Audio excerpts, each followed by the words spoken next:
Hello बच्चों, इस video में हम लोग एक समान त्वरण से गतिशील वस्तु के लिए गति के समीकरण प्रूव करेंगे। गति के समीकरण तीन होते हैं, जैसा कि आप क्लास 9th में भी पढ़ के आए हैं। v बराबर U plus A T, S बराबर U T plus half A T square और V square is equal to you square plus 2as। ये तीनों गति के समीकरण तब लगाए जाते हैं जब हमारा त्वरण क्या रहे, एक समान रहे, यानी नियतांक रहे, कांस्टेंट रहे। तो चलिए इस गति के समीकरणों को हम लोग प्रूफ करते हैं। दो मेथड के द्वारा आज प्रूफ किया जाएगा, एक तो ग्राफ के द्वारा और दूसरा अवकलन के द्वारा, यानी कैलकुलस के द्वारा, कलन विधि द्वारा। तो हम दो विधियों द्वारा इसको प्रूफ करने जा रहे हैं, तो प्लीज वीडियो को पूरा देखेंगे।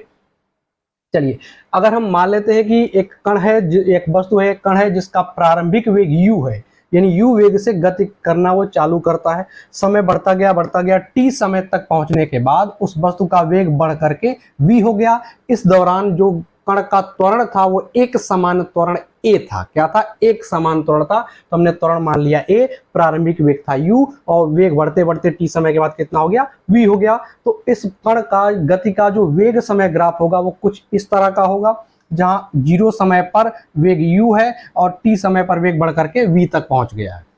तो इसका ये वेग समय ग्राफ हमने प्लॉट कर दिया। अब हमने पढ़ रखा है कि वेग समय ग्राफ की जो प्रवणता होती है, यानी जो ढाल होती है, वो बताती है कि त्वरण कितना है, त्वरण क्या है। तो अगर हम इस वेग समय ग्राफ की प्रवणता निकालें, अगर क्या निकालेंगे? वेग समय ग्राफ की प्रवणता, वेग समय ग्राफ की प्रवणता या ढाल,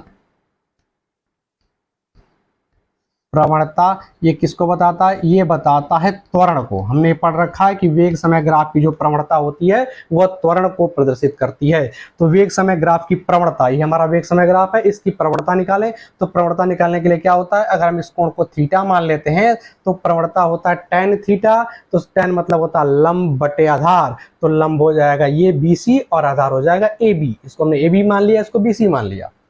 तो अगर प्रवणता लिखेंगे तो क्या लिखेंगे? tan थीटा, त्वरण को क्या माना गया? a, और tan थीटा बराबर क्या हो जाएगा?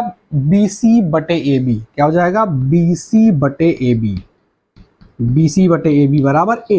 अब BC का मान निकालें, BC कितना होगा?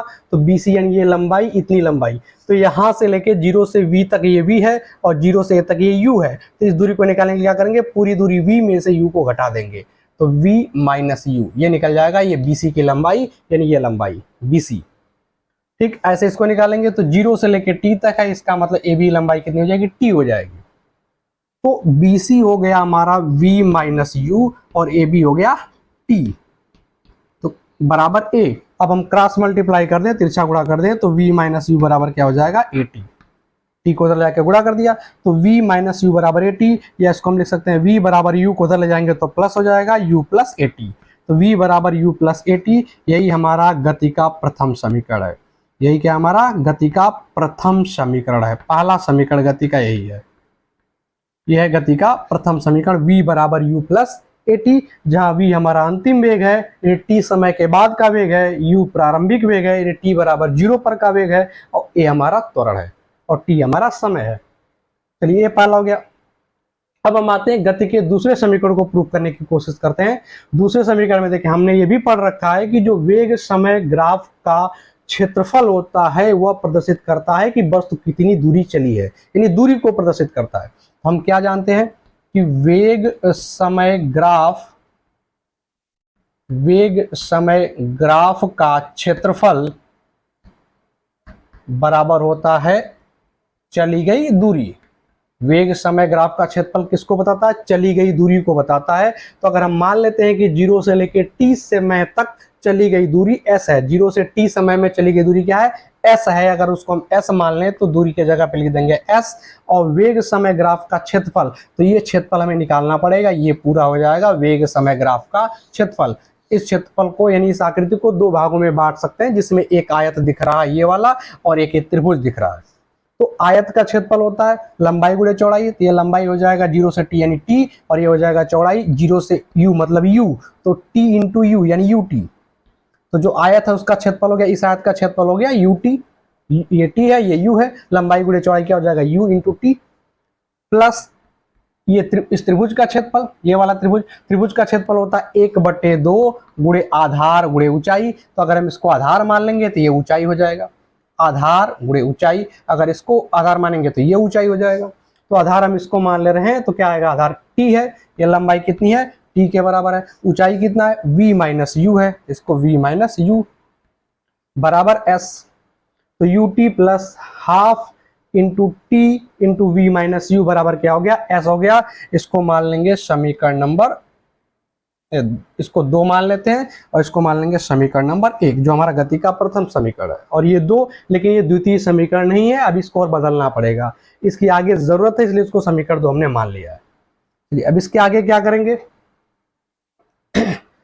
इसके आगे हम लोग इसको सॉल्व करते हैं। तो यू टी प्लस 1/2, यहाँ पे देखें t into v minus u दिख रहा है, t into v minus u. प्रथम समीकरण के अनुसार v बराबर u प्लस ए टी है। तो अगर हम u को इधर लाएंगे, इसमें प्रथम समीकरण में u को इधर लाएंगे तो हो जाएगा v माइनस यू बराबर ए टी, हो जाएगा v माइनस यू बराबर ए टी। तो इसी का हम प्रयोग करेंगे, क्योंकि हम जानते हैं v बराबर u प्लस ए टी। तो यहाँ से हम लिख सकते हैं v माइनस यू बराबर ए टी। ये कहाँ से हमने लिखा है, गति के प्रथम समीकरण से। इसका उपयोग यहाँ पे कर लेंगे हम लोग। तो t v माइनस यू की जगह पे क्या रख देंगे, ए टी रख देंगे, v माइनस यू की जगह पे क्या रख देंगे, ए टी रख देंगे। यहाँ से v माइनस यू की जगह पे क्या रख दिया, ए टी रख दिया। इससे क्या होगा कि अब हमारा s इज इक्वल टू हो गया यू टी प्लस हाफ और टी टी मल्टीप्लाई करके टी स्क्वायर हो जाएगा, तो हाफ ए टी स्क्वायर। तो s बराबर U T plus half A T square. इसको मान लेंगे समीकरण नंबर 3, और यही द्वितीय समीकरण है। ये गति का क्या है, द्वितीय समीकरण है। ये गति का द्वितीय समीकरण होता है s बराबर U T plus half A T square. चलिए अब तीसरे समीकरण की तरफ आते हैं। तीसरा समीकरण में प्रूफ करना है, तो हम लोग इस समीकरण 2 की सहायता लेंगे। किसकी, समीकरण 2 की सहायता लेंगे। तो समीकरण 2 से हम फिर से शुरू करेंगे। समीकरण 2 से, समीकरण 2 क्या है, s बराबर U T plus half t into v minus u, ये हमारा दूसरा समीकरण। अब इसमें हम क्या करेंगे, अब यहां से इसको सरल करेंगे। हमें इसको क्या करेंगे, ब्रैकेट को तोड़ देंगे इसको।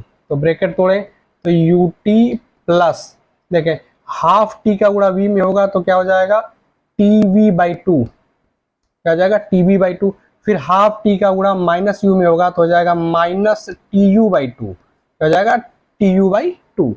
अब यहाँ से यू टी और ये minus U T by two, अगर इसको हम घटा दें, अगर यू टी में से minus U T by two को घटाएं, यानी ये यू टी है और ये आधा यू टी है, तो एक यू टी में से आधा यू टी घटेगा तो आधा यू टी बचेगा, यानी यू टी बाई टू बचेगा। क्या बचेगा, यू टी बाई टू, और प्लस क्या है, टी वी बाई टू है। अब इसमें से t बाई टू हमें कॉमन दिख रहा है, हम t बाई टू कॉमन ले लेंगे तो बचेगा u प्लस वी। क्या बचेगा, u प्लस वी। अब क्या करेंगे, इस t को हटाना है हमें, क्योंकि तीसरे समीकरण में v स्क्वायर बराबर यू स्क्वायर प्लस 2as होता है। t को पूरी तरह से गायब करना होगा। तो हम गति के प्रथम समीकरण के पास आ जाएंगे। v बराबर यू प्लस ए टी होता है, तो v माइनस यू बराबर ए टी होगा। t का मान अगर यहाँ से हम निकालें तो t बराबर क्या हो जाएगा, v माइनस यू बटे ए हो जाएगा। ए इधर बटे में आ जाएगा, तो v माइनस यू बटे ए। अब ये t का यही मान यहाँ पे रख देंगे। t के जगह पे क्या रख देंगे, ये रख देंगे v माइनस यू बटे ए। यहाँ 2 पहले से है तो 2 भी रहेगा, और ये साथ में क्या है, u प्लस वी है, u प्लस वी है। अब यहाँ पे दिख रहा है a minus b into a plus b के जैसा। अगर इसको हम v प्लस यू लिख दें, v को पहले लिख दें, u को बाद में लिख दें, तो हो गया ए minus b into a plus B, यानी ए स्क्वायर माइनस बी स्क्वायर के जैसा हो गया। तो ए स्क्वायर मतलब वी स्क्वायर, और बी स्क्वायर मतलब यू स्क्वायर बटे क्या है, 2a है। अब अगर क्रॉस गुणा कर दे, 2a इधर जाके गुणा कर जाएगा s के साथ, तो क्या हो जाएगा, ये यहाँ पे साइड में लिख दे रहे हैं, 2a का गुणा s में हो जाएगा तो हो जाएगा 2as बराबर, इधर दाहिने तरफ बचेगा v square minus you square.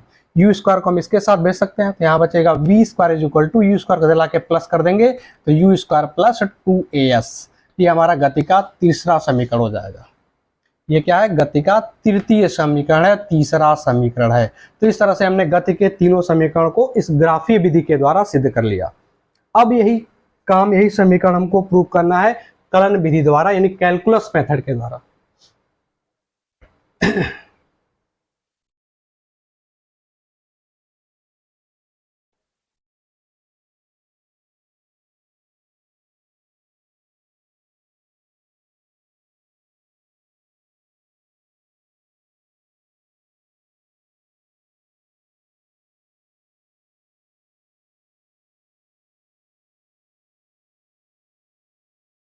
चलिए अब कैलकुलस मेथड से हम लोग प्रूव करते हैं, कलन विधि के द्वारा करते हैं। तो देखिए हमने पढ़ा है कि जो त्वरण ए होता है वो होता है d by d t, d v by d t, यानी हम समय वेलोसिटी को यानी वेग को समाकलित अवकलित करते हैं समय के सापेक्ष।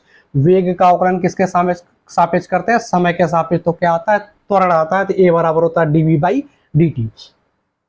अब अगर इसका हम क्रॉस मल्टीप्लाई कर दें तो जाएगा ए डी टी बराबर डीवी, ए डी टी बराबर डीवी। अब हमने ये माना है कि हमारा प्रारंभिक वेग u है, u से वेग बदल रहा है कहां तक? v तक। समय 0 से बढ़ रहा है, 0 से बढ़ते हुए कहां जा रहा है? t तक। दूरी भी 0 से शुरू होगी और कितनी तक जाएगी? s दूरी तक। और इस दौरान जो त्वरण है वो कांस्टेंट है, कितना है? a है। त्वरण हमारा कांस्टेंट है, a है। तो अगर इसका हम उचित लिमिट में समाकलन कर दें, इसका क्या करें? इसको समाकलन कर दें उचित लिमिट में। तो अगर इसका हम समाकलन करें तो ए डी टी समाकलन कहाँ से होगा? ए कांस्टेंट है, बाहर आ जाएगा, उससे कांस्टेंट है, ए हमारा त्वरण कांस्टेंट है, उसको हम बाहर कर देंगे। डी टी समाकलन करना है, समय कहाँ से कहाँ तक बदलेगा? 0 से लेकर के टी तक। जब गति प्रारंभ हुआ तो हम 0 समय मान रहे हैं और लास्ट में टी समय तक गति को देख रहे हैं, तो 0 से टी तक समाकलन हो जाएगा। इज इक्वल टू, इधर करेंगे तो वेलोसिटी है, ये वेग है, वेग हमारा u से लेकर के v तक जा रहा है, तो प्रारंभिक वेग u से अंतिम वेग v तक समाकलन कर देंगे, क्या है? dv का। ठीक, इसका dv, इसका मतलब हो गया यहाँ पे 1 छुपा हुआ है तो हम 1 का इंटीग्रेशन कर रहे हैं, 1 का समाकलन कर रहे हैं v के सापेक्ष, 1 का समाकलन कर रहे हैं v के सापेक्ष, और यहाँ पे 1 का समाकलन कर रहे हैं t के सापेक्ष। तो जब 1 का समाकलन करते हैं तो जिसके सापेक्ष करते हैं वही आता है। जैसे अगर हम समाकलन कर रहे हैं 1 का x के सापेक्ष यानी dx है अगर, तो इसका हो जाएगा x, इसका समाकलन क्या हो जाएगा? x हो जाएगा। dx रहेगा तो x हो जाएगा, dy रहेगा तो y रहेगा, तो dv है तो v हो जाएगा, dt है तो t हो जाएगा। तो ये हो गया a, और इसका जब समाकलन करेंगे 1 का तो t के सापेक्ष कर रहे हैं तो क्या आएगा? t आएगा, और लिमिट यहाँ पे लिखेंगे 0 नीचे और t ऊपर, 0 से t तक। ऐसे इस तरफ करेंगे तो dv का क्या हो जाएगा? v हो जाएगा, dv है तो क्या आ जाएगा? v, और लिमिट कहां से? u से लेकर के v तक, u से लेकर के v तक। अब लिमिट को हल करना भी पिछले वीडियोस में बताया है क्वेश्चन कराते समय कि पहले लिमिट, अपर लिमिट रखेंगे, ऊपर वाली लिमिट, फिर माइनस लगा के नीचे वाली लिमिट रखेंगे। तो a अपनी जगह पे पड़ा रहेगा, लिमिट सॉल्व कर रहे हैं तो पहले t के जगह पे अपर वाला रखेंगे तो t के जगह पे t ही रखना है, फिर माइनस इस t के जगह पे नीचे वाले को रखेंगे, मतलब 0 रखना है, तो 0, तो t माइनस 0 हो जाएगा। इधर ऐसे पहले अपर को रखेंगे तो v, फिर नीचे वाले को माइनस लगा के रखेंगे, नीचे मतलब क्या? u, तो u रखेंगे। अब इस तरह से आ जाएगा, ये तो 0 से घटेगा तो t ही रहेगा, तो यानी at, और इधर हो जाएगा v माइनस u। तो यहाँ से हम लिख सकते हैं v बराबर u प्लस at, u को इधर भेज देंगे तो प्लस हो जाएगा v बराबर u प्लस at। ये हमारा हो जाएगा प्रथम समीकरण, ये हमारा क्या हो गया? पहला समीकरण हो गया। चलिए अब दूसरा समीकरण प्रूव करने के लिए हम क्या करेंगे? हम लोग जानते हैं वेग बराबर dx बाई dt होता है, वेग बराबर dx बाई dt, यानी विस्थापन को हम लोग अवकलित करते हैं समय के सापेक्ष, दूरी को या विस्थापन को हम लोग किसके सापेक्ष अवकलित करते हैं? समय के सापेक्ष, तब क्या आता है? वेग आता है। अब गति के प्रथम समीकरण से हम लोगों ने पढ़ा है कि v बराबर u प्लस at, v बराबर u प्लस at, यानी जो हमारा v है, किस v क्या है? t समय पर वेग, किसी t समय पर वेग है वो u और प्लस at पे निर्भर कर रहा है, u और at पे निर्भर कर रहा है, जिसमें u हम जानते हैं प्रारंभिक वेग है। तो अगर कोई गति हो रही है, किसी भी वेग से शुरू हो गया, तो जैसे जैसे समय बदलेगा अंतिम वेग बदलेगा। अगर समय हम 1 सेकंड रखेंगे तो 1 सेकंड पर वेग कुछ और होगा, समय 2 सेकंड रखेंगे तो 2 सेकंड पे वेग कुछ और होगा, फिर 3 रखेंगे तो 3 सेकंड पे वेग कुछ और होगा। तो समय बदलने पर v बदलने लगेगा, अंतिम वेग बदलने लगेगा, u तो नहीं बदलेगा, u हमेशा फिक्स रहेगा। तो u क्या हमारा फिक्स है। तो हम क्या कर रहे हैं? अब इस वेग के जगह पे इसको रख दें, वेग के जगह पे क्या लिख सकते हैं? dx by dt। तो इस वेग के जगह पे हमने क्या लिख दिया? dx बाई dt लिख दिया, इज इक्वल टू, इसको ऐसे ही रहने देंगे u, क्योंकि ये कांस्टेंट है, ये फिक्स है, प्रारंभिक वेग फिक्स हो जा रहा है, और at। अब इसका हम क्या करेंगे? समाकलन करेंगे। अभी समाकलन करने से पहले क्या करें? क्रॉस मल्टीप्लाई कर दे, तिरछा गुणा कर दे, तो हो जाएगा dx बराबर u dt plus at dt। अब इसका हम समाकलन करेंगे उचित लिमिट में। उचित लिमिट में क्या करेंगे? समाकलन करेंगे। तो x क्या है? दूरी है। दूरी कहां से शुरू होगी? जब गति प्रारंभ हुआ उस समय चली गई दूरी 0 थी, और t समय तक चली गई दूरी हमने क्या माना, s माना है, तो जो दूरी का समाकलन होगा वो होगा 0 से लेके s तक।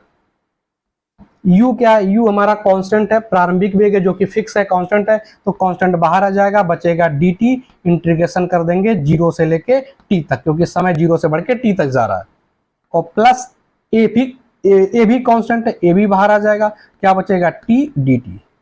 समाकलन कहां से कहां करेंगे, समय के सापेक्ष करें, समय बदल रहा है 0 से लेकर t तक, तो 0 से t dt। अब इसका समाकलन करना है, यहाँ पे 1 छुपा है, 1 है, और हमने कहा अभी पीछे कहा कि अगर dx है तो उसका समाकलन क्या आएगा, 1 आएगा, x आएगा, dx है तो x, dv है तो v, dt है तो t, जो भी रहेगा वही आएगा, तो dx है तो क्या आ जाएगा, x आ जाएगा। लिमिट रख देंगे 0 से s is equal to, u constant बाहर है, dt, तो dt के लिए क्या हो जाएगा, फिर t हो जाएगा, लिमिट 0 से t तक प्लस a। अब यहाँ पे आ रहा है t dt, तो ये इस तरह का समाकलन है जहां पर x पर पावर n होता है, dx होता है, यानी x पे पावर n का समाकलन करना है x के सापेक्ष। तो जब अवकलन करते थे तो अवकलन में क्या था, n को आगे लाते थे और एक पावर कम करते थे। अवकलन याद रखें, अवकलन याद करें, ऐसे बताया गया था, अगर dx है इसका मतलब x के सापेक्ष x पे पावर n का अवकलन करना है, तो हम लोग n को आगे लाते थे, फिर x लिखते थे और एक पावर कम करके n-1 करते थे। समाकलन में इसका उल्टा है, क्या करेंगे, एक पावर बढ़ेगा, इसमें घटता था तो इसमें बढ़ जाएगा, और इसमें आगे लाते थे तो इसमें बटे में लाएंगे, तो क्या करेंगे, एक पावर बढ़ा देंगे, तो x पर n+1, और बढ़ने के बाद घात को कहाँ लिख देंगे, नीचे, x+1 को n+1 को नीचे लिख देंगे। इसमें पहले आगे लिख करके घटाते थे, इसमें क्या करेंगे, एक बढ़ा करके ऊपर लिखेंगे और उसी से भाग करेंगे, तो इसका इंटीग्रेशन क्या हो जाता है, ये हो जाता है x पर पावर n+1 बटे n+1। ठीक है, तो उस हिसाब से हम इसका अगर करेंगे t dt का, तो t पे पावर 1 है, एक पावर बढ़ेगा तो t2 हो जाएगा, t स्क्वायर हो जाएगा, क्या हो जाएगा, t स्क्वायर हो जाएगा, उसी से 2 से नीचे भाग भी देना, बटे 2, लिमिट क्या पुट करेंगे, 0 से लेकर के t तक, 0 से लेकर t तक। अब उसके बाद क्या करेंगे, अब इसको सॉल्व करेंगे।